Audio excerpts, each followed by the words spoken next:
अच्छा देखो, आज हम क्या शुरू करेंगे? मेन्यूज। क्या शुरू करेंगे? मेन्यूज। तो मेन्यू में सबसे पहले क्या है? फाइल। क्या है? फाइल।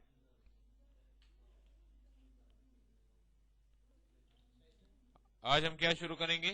मेन्यूज। तो मेन्यूज में सबसे पहले है फाइल। फाइल में आते हैं न्यू पे। तो देखो न्यू क्या काम करता है? न्यू का काम क्या है? आपको एक वाइट पेज प्रोवाइड करे, ठीक है ना, जिसके ऊपर हम डिजाइनिंग कर सकते हैं। फॉर एग्जाम्पल आ जाए तो न्यू पे, तो देखो ऑटोमेटिकली आपको एक वाइट पेज प्रोवाइड करता है जिसके ऊपर आप डिजाइनिंग कर सकते हैं। श्योर नहीं हुआ? श्योर नहीं।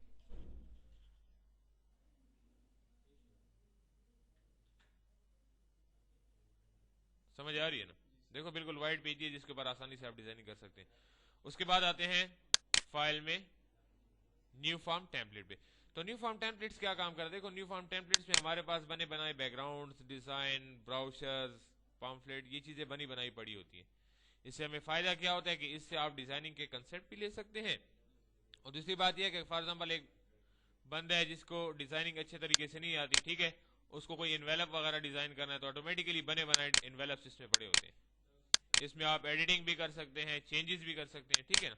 देखो प्रीव्यू में दिखा रहे हैं ना, तो क्लिक करके आप इसको ओके कर दो, तो ऑटोमेटिकली वही इन्वेलप आपको यहाँ पे दिखा देगा। आप चेंजेस भी कर सकते हो, कलर भी चेंज कर सकते हो। समझ आ रही है ना? समझ आ रही है ना? तो अगर आप चाहते हैं कि इसके ऊपर राइटिंग कर ले, तो किसी भी click here with text tool, तो डबल क्लिक करके आप इसके ऊपर राइटिंग भी कर सकते हैं। समझ आ रही है? समझ आ रही है? अगर आप इसका कलर चेंज करना चाहते हैं, पिक टूल ले लो, ठीक है, यहाँ से कलर भी चेंज कर दो। ये देखो, कंट्रोल से अनडू कर दो।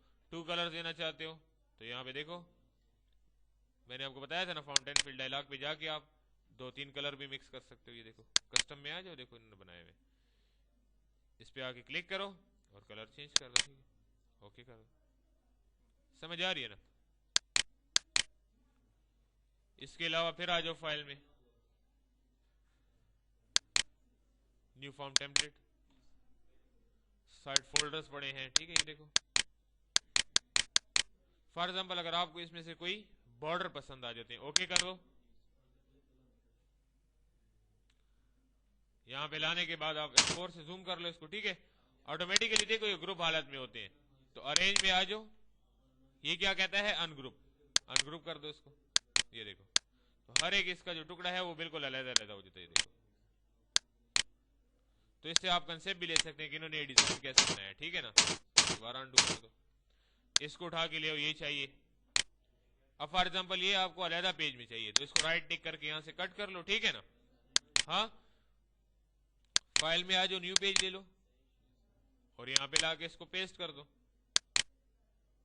ये देखो। समझ आ रही है ना? तो इसको आगे अरेंज में अनग्रुप कर दो, तो ऑटोमेटिकली अनग्रुप होने से बिल्कुल टुकड़ों में तकसीम हो जाता है, देखो। फिर भी अगर टुकड़ों में तकसीम ना हो तो इसको आप क्या करो? अनग्रुप ऑल कर दो। क्या करो? Ungroup all. तो ऑल का मतलब है जितने भी टुकड़ों से मिलके बना ये तमाम अनग्रुप में चेंज हो जाते हैं, यानी पार्ट्स में चेंज हो जाते हैं, देखो। हर एक को आप कलर भी दे सकते हैं, मतलब उस पर क्लिक करो, उसका कलर चेंज कर दो, ये देखो। इसको सेलेक्ट कर लो, इसकी आंखें व्हाइट कर दो। समझ आ रही है ना? लेफ्ट राइट कलर दे दो तो इससे ऑटोमेटिकली व्हाइट नजर आएगा, ठीक है। आउटलाइन भी इसकी कलर हो जाएगी। यहाँ पे आ जाओ, ठीक है, यहां से कलर दे दो, दोबारा खत्म करके नो कर दो अगर नहीं चाहिए तो। समझ आ रही है ना? बंद कर दो। अच्छा, अगर इससे बॉर्डर चाहिए तो आप बॉर्डर भी निकाल सकते हो, देखो। बॉर्डर को भी इसी तरह कट पेस्ट कर सकते हो वहां पे। समझ आ रही है ना?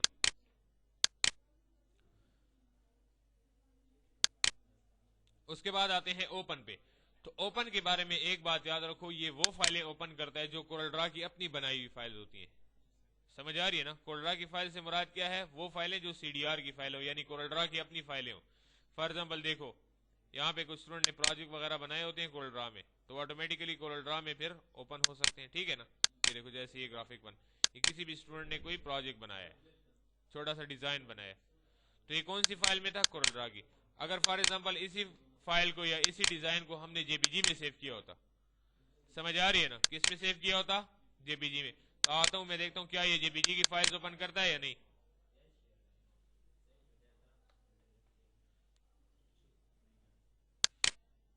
यहां पे देखते हैं, देखो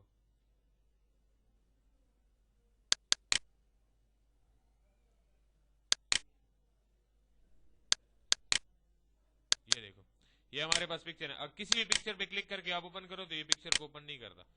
तो पिक्चर ओपन करने के लिए हम क्या इस्तेमाल करते हैं वो आगे जाके हम इंपोर्ट में एक्सप्लेन करेंगे। समझ आ रही है ना? तो एक बात ओपन के बारे में याद रखो कि ओपन कोरल ड्रा में वो फाइलें ओपन करते हैं जो ऑलरेडी कोरल ड्रा में डिजाइन की गई है और कोरल ड्रा की एक्सटेंशन में हो। कोरल ड्रा की एक्सटेंशन क्या है? CDR। क्या है?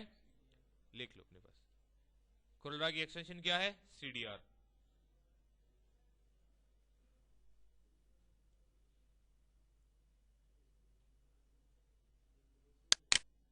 उसके बाद आते हैं क्लोज पे। तो क्लोज क्या काम करता है? वो एरिया, वो पेज जो आपने सेलेक्ट किया होता है उसको क्लोज करता है। क्लोज कर दो तो ऑटोमेटिकली जो भी पेज ओपन होगा वो क्लोज हो जाएगा। ये देखो क्लोज, ये देखो क्लोज।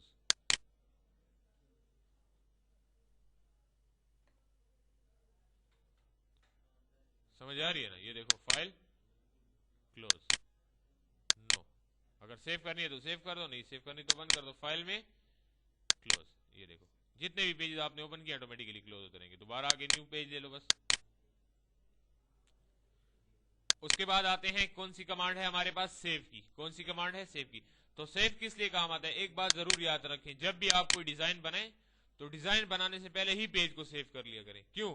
हो सकता है कि लाइट चली जाए या प्रोसेसिंग में कोई मसला आ जाए, कंप्यूटर हैंग हो जाए, तो अगर आपने कोई डिजाइन सेव नहीं किया होगा, जितना भी डिजाइन बनाया होगा वो खत्म हो जाएगा। समझ आ रही है ना? फॉर एग्जाम्पल मैं आता हूँ यहाँ पे कुछ बना लेता हूँ और मैं चाहता हूँ इसको मैं सेव कर दूं। ये मैंने एक डिजाइन बनाया एग्जाम्पल के तौर पे। फाइल में आओ, इसको सेव कर दो। सेव करने के बाद यहाँ पे आप उसको फाइल का नाम दे दो। किस नाम से सेव करना चाहते हैं कर दें। उसके बाद जहां पे आपने सेव करना है उसको लोकेशन बताओ। डी में सेव करना है, ई में सेव करना है, एफ में, जहां भी आपने सेव करना है उसको सेव कर दो।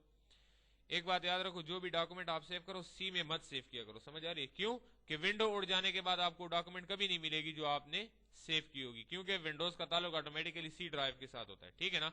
ये याद रखो, जिस ड्राइव में आपने विंडोज को इंस्टॉल किया उसमें आपने अपने डेटा को सेव नहीं करना। आज जो किसी भी ड्राइव में अपने लिए एक फोल्डर बना लो।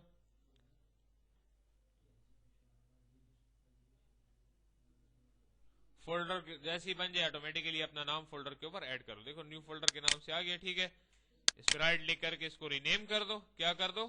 रीनेम। नेम के बाद आप उस पर अपना नाम लिख लो।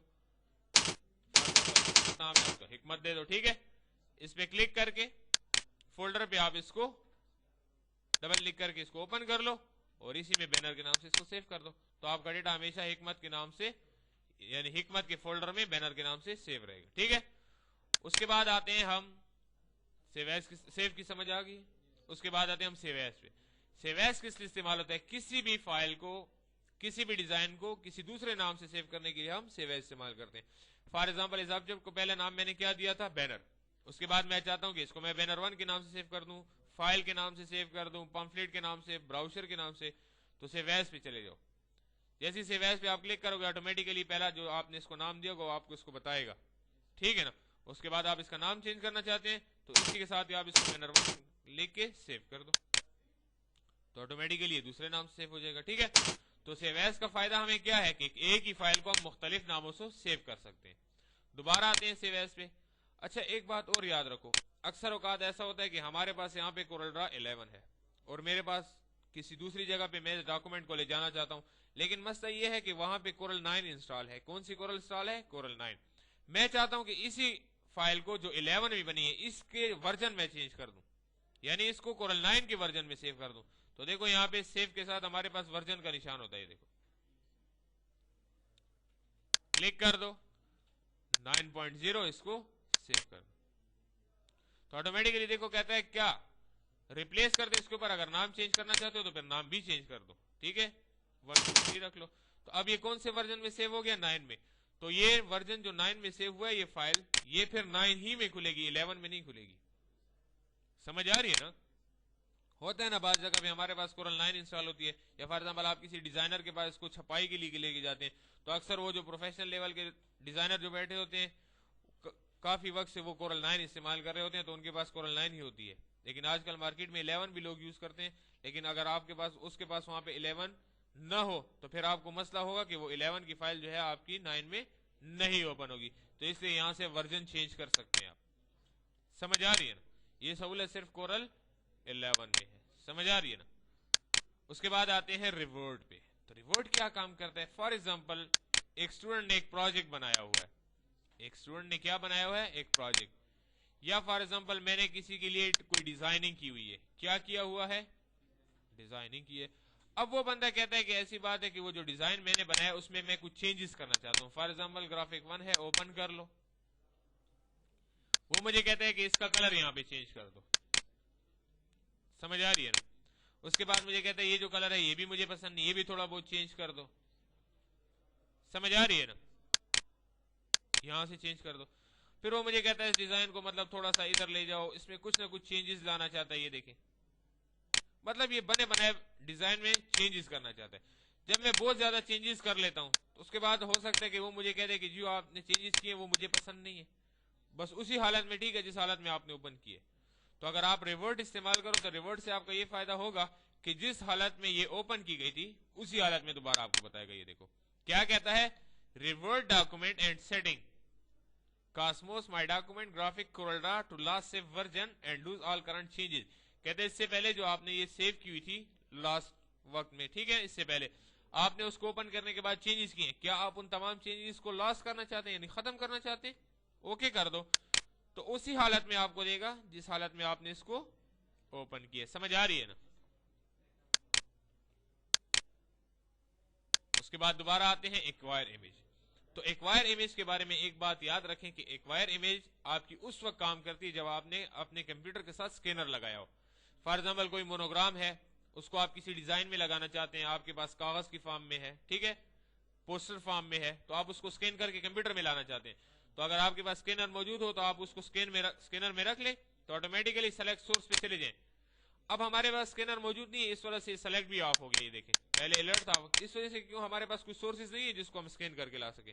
तो तब तक ये सोर्सेज इसके काम नहीं करेंगे जब तक आपके पास स्कैनर मौजूद ना हो।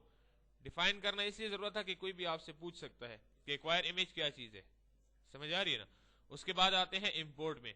तो इससे पहले मैंने आपको ओपन में समझाया था कि कोरल ड्रा में वो फाइल्स आप ओपन के जरिए ओपन कर सकते हैं जो कोरल ड्रा की एक्सटेंशन में हो, ठीक है ना।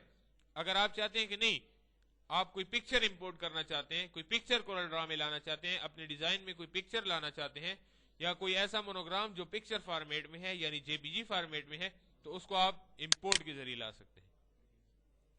ये देखें, इसको यहां से थंबनेल कर दो, देखो कितनी पिक्चर आ, किसी भी पिक्चर को आप, किसी भी डिजाइन को जो पिक्चर फॉर्मेट में क्लिक करके आप इसको इंपोर्ट कर सकते हैं। इंपोर्ट करने के बाद देखो एक निशान सा बना हुआ आता है और बाकायदा उसके ऊपर लिखा होता है, देखो उसका नाम और एक्सटेंशन क्या है, जेपीजी। क्लिक कर दो तो वही पिक्चर आपको यहाँ पे दे देगा। इसको आप शिफ्ट की मदद से पकड़ के बड़ा भी कर सकते हैं, ठीक है।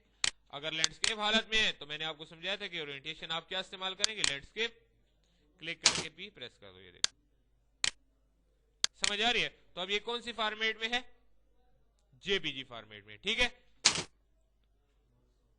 अच्छा, उसके बाद आते हैं हम एक, फॉर एग्जांपल हमारे पास एक डिजाइन है, क्या है, डिजाइन, मैं इसको ओपन करके लाया हूं, ये तो कोरल की फाइल में ना। अब मैं इसको एज ए जेपीजी सेव करना चाहता हूं, यानी पिक्चर फॉर्मेट में सेव करना चाहता हूं।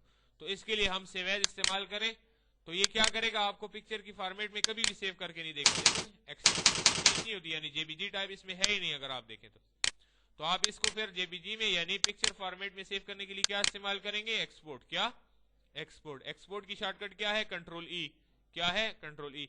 यहां से भी एक्सपोर्ट कर सकते हैं, कंट्रोल ई की मदद से भी कर सकते हैं, और यहां पे टूल बार में भी हमारे पास ऑप्शन है एक्सपोर्ट का, क्लिक करो। ऑटोमेटिकली आप क्या कहते हैं, सेव एज टाइप, यहां पे आके जैसे ही आप जे प्रेस करेंगे तो देखें आपको क्या कहेगा, जेपीजी बिटमैप, जेपीजी स्टैंडर्ड, ठीक है। तो ऑटोमेटिकली हम ज्यादातर जो यूज करते हैं जेपीजी बिटमैप या स्टैंडर्ड यूज करते हैं, ठीक है ना। आगे आप इसको नाम दे दो, डेस्कटॉप पे इसको सेव करके आप देख भी सकते हैं। अच्छा, एक बात और याद रखो, जो भी पिक्चर जेपीजी फॉर्म में सेव हो जाए इसके लिए फिर कोरल ड्रा की जरूरत हमें नहीं पड़ती, क्योंकि वो सॉफ्टवेयर के बगैर भी फिर ओपन हो सकता है। ये देखें, राइट क्लिक करो, प्रीव्यू कर दो उसको। सॉरी, हमने कहीं और मेरा ख्याल है उसको सेव कर दिया। राइट क्लिक करो, ओपन पे चले जाओ, शायद ये एक्सटेंशन चेंज होगी इसकी, ओके।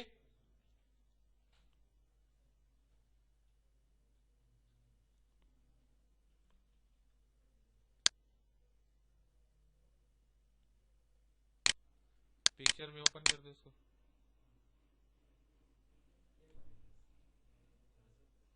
दोबारा आते हैं, इसको सेव करते हैं, फाइल, एक्सपोर्ट, इसको बिटमैप में सेव करो, ठीक है, जेपीजी बिटमैप, ये देखो, ठीक है ना, एक्सपोर्ट कर दे, ओके ओके।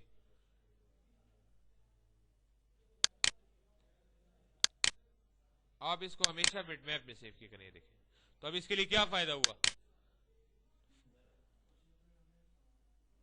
समझ आ गई ना। तो जब भी आप इसको एज अ पिक्चर फॉर्मेट में सेव करना चाहते हैं तो इसके लिए क्या इस्तेमाल करेंगे, एक्सपोर्ट। और एक्सपोर्ट में याद रखें आप ज्यादातर बीएमपी यूज करें, क्योंकि स्टैंडर्ड में अक्सर मसला करता है कि इसको ओपन नहीं करता। समझ आ रही है ना। अच्छा, इसमें और भी मुख्तलिफ टाइप्स पड़ी होती हैं, फाइल, एक्सपोर्ट, ये देखें, जेपीजी, बीएमपी, जीआईएफ, टीआईएफ, मुख्तलिफ किसी भी आप फॉर्मेट में इसको चेंज कर सकते हैं, इसकी टाइप चेंज कर सकते हैं। समझ आ रही है ना, मुख्तलिफ किस्म की टाइप्स इसमें मौजूद है। उसके बाद आते हैं फाइल में, ये क्या कहता है, सेंड। तो सेंड का मतलब क्या है, फॉर एग्जांपल अगर आपके पास आप चाहते हैं कि इसी डॉक्यूमेंट की एक शॉर्टकट जो है वो आप डेस्कटॉप पे क्रिएट कर लें। शॉर्टकट कहां क्रिएट कर लें, डेस्कटॉप पे। तो डेस्कटॉप पे भी क्रिएट कर सकते हैं। इसको आप कंप्रेस फाइल यानी फोल्डर फाइल में भी ला सकते हैं। मेल यानी अगर आपके पास इंटरनेट की फैसिलिटी मौजूद है, इंटरनेट की अगर फैसिलिटी मौजूद है तो यहां से आप इसको मेल भी कर सकते हैं। क्या कर सकते हैं, मेल कर सकते हैं, ठीक है। माय डॉक्यूमेंट्स में भी इसको सेंड कर सकते हैं। देखें ऑटोमेटिकली अगर आप जाएंगे तो आप इसकी शॉर्टकट जो है माय डॉक्यूमेंट में पड़ी होगी। देखें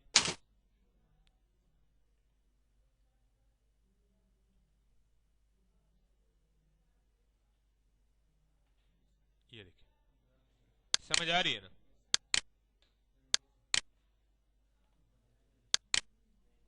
उसके बाद आते हैं प्रिंट पे। तो प्रिंट क्या काम करता है, अगर आप चाहते हैं कि फॉर एग्जांपल आप इस ऑब्जेक्ट की यानी इस डिजाइन का प्रिंट निकालना चाहते हैं, ठीक है ना, तो प्रिंट पे क्लिक करें। प्रिंट पे क्लिक करके जस्ट आप इसको प्रिंट पे क्लिक करें, ऑटोमेटिकली इसका प्रिंट निकल आएगा। अगर आप चाहते हैं कि प्रिंट निकालने से पहले आप इसका प्रीव्यू देखें तो प्रिंट प्रीव्यू पे क्लिक करें। जैसे आप प्रिंट प्रीव्यू पे क्लिक करेंगे आपको कहेगा कि ये आपका प्रिंटेड एरिया है। अगर इस एरिया के अंदर आपका प्रिंट यानी आपका डिजाइन मौजूद है तो इसका मतलब है कि आपका प्रिंट बिल्कुल सही निकलेगा। अगर इस एरिया से बाहर पड़ा हुआ है तो देखें आपके प्रिंट में नहीं आएगा। मेरी बात समझ आ रही है नहीं, इसको दोबारा आप सेलेक्ट करके क्लोज कर दें। समझ आ रही है ना, इसका मतलब यह है कि आपका प्रिंट बिल्कुल सही आपके पेज पे निकलेगा। उसके बाद आते हैं, ये क्या कहता है, documents, current page, selection, pages. इसको थोड़ा सा एक्सप्लेन करते हैं, ये थोड़े से इंपॉर्टेंट है और प्रिंट के उस हवाले से आपकी काम भी आ सकते हैं। समझ आ रही है ना। अब देखो हो सकता है हमने पेज 1 यहां पे लिए, इसके साथ मैं एक पेज 2 भी लेना चाहता हूं। पेज 2 लेने के बाद यहां भी मैं एक डिजाइन बनाता हूं। एग्जांपल के तौर पे मैंने यहां भी एक डिजाइन बनाया हुआ है, ये देखिए, इसको कलर भी दिया हुआ है। अच्छा, इसी डॉक्यूमेंट के साथ यानी इस पेज के साथ देखें पीछे एक और पेज भी मैंने ओपन किया हुआ है, इस पे भी मैंने कोई डिजाइन बनाया हुआ है। या समझिए कि इस पे मैंने कोई भी डिजाइन नहीं बनाया, ये डिजाइन मैंने बनाया है पेज 1 पे और ये बनाया है 2 पे। अब एक न्यू फाइल मैं लेता हूं, मुझे न्यू फाइल पे एक और डिजाइन भी बनाना है, न्यू फाइल पे एक और डिजाइन भी बनाना है। ये देखो, तो अब ये कितनी फाइलें हो गई हैं, एक ये है और एक इसके पीछे ये है। समझ आ रही है ना। तो अब देखो एक डॉक्यूमेंट में यानी एक न्यू फाइल में मैंने मुख्तलिफ पेजेस लिए, पेज 1 और पेज 2, ठीक है। फाइल में आता हूं, ये मुझे क्या कहता है, प्रिंट। प्रिंट में आने के बाद यहां पे ऑटोमेटिकली थोड़े से ऑप्शन चेंज हो जाए। क्या कहता है, पेजेस, कहता है 1 और 2 दोनों पेजेस मौजूद हैं, दोनों निकाल दूं आपके लिए प्रिंट। तो ऑटोमेटिकली क्लिक करो, पहले पेज 1 को प्रिंट करेगा फिर पेज 2 को प्रिंट करेगा। समझ आ रही है ना।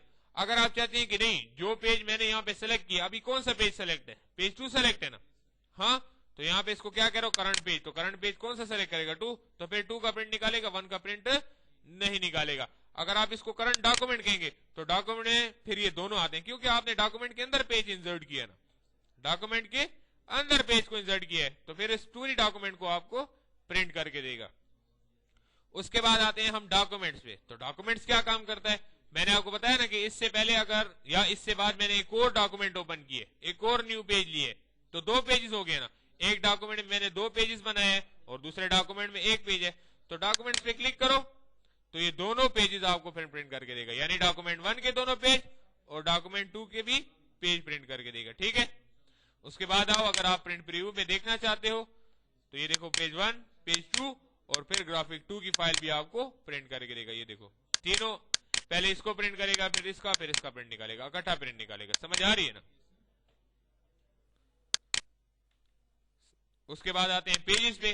तो पेजेस क्या काम कर सकता है, हो सकता है कि मैंने यहाँ पे 5 पेजेस पे काम किए, मैं 3 पेजेस निकालना चाहता हूं। ठीक है, तो आप यहाँ पे ये भी लिख सकते हैं कि 1 से लेके माइनस का निशान 7, 4 तक निकाल लो, 5वां पेज मत निकालो, तो ऑटोमेटिकली 1 से 4 तक प्रिंट करके देगा आपको, 5वीं फाइल को यहाँ पे छोड़ देगा। एग्जाम्पल के तौर पे देखो ये पेज, ये 5 पेजेस है। ठीक है, 5 पे मैंने काम किया, मैं चाहता हूं कि इन 3 के प्रिंट निकले, चौथे 5वें का प्रिंट ना निकले। तो फाइल में आओ, प्रिंट पेजेस 1 से 5 तक ऑटोमेटिकली उसने दिए हुए हैं ना, तो आप यहां पे इसको कह दो 1 से 3 तक। जैसे प्रिंट प्रीव्यू में देखोगे तो देखो आपको 1, 2, 3 पेजेस दिखाएगा। और अगर आप उसको कहेंगे कि नहीं मुझे 4 पेजेस, तो यहाँ पे 4 कर दो, प्रिंट प्रीव्यू में भी आपको 4 दिखाएगा। ये देखो, फिर आप 4 पेजेस को प्रिंट कर सकते हैं, यानी चारों पेजेस पे जो भी डिजाइन आपने बनाया उसको आसानी से प्रिंट कर सकते हैं। उसके बाद आते हैं करंट डॉक्यूमेंट यानी करंट पेज के ऊपर। 3 नंबर पेज है, आप चाहते हैं कि इस 3 नंबर पेज की मैं 10 कॉपीज निकालना चाहता हूं, यानी एक ही पेज है 3 और मुझे इस 3 पेज की 10 कॉपियां चाहिए, यानी 10 लोगों को मैं देना चाहता हूं। तो नंबर ऑफ कॉपीज यहाँ पे 10 कर दो। अगर 5 निकालना चाहते हो तो 5 कर दो, ऑटोमेटिकली प्रिंट कर दो। 5 पेजेस आप अपने प्रिंटर में रखोगे, एक ही कमांड पे वो 5 फाइलों पे या 5 पेजेस पे आपको निकाल के दे देगा। मेरी बात समझ आ रही है ना। उसके बाद इसको अप्लाई कर दो, ऑटोमेटिकली प्रिंट, तो आपके 5 पेजेस जो है 3 नंबर के जो पेज है वो आपके 5 प्रिंट निकाल देगा। राइट।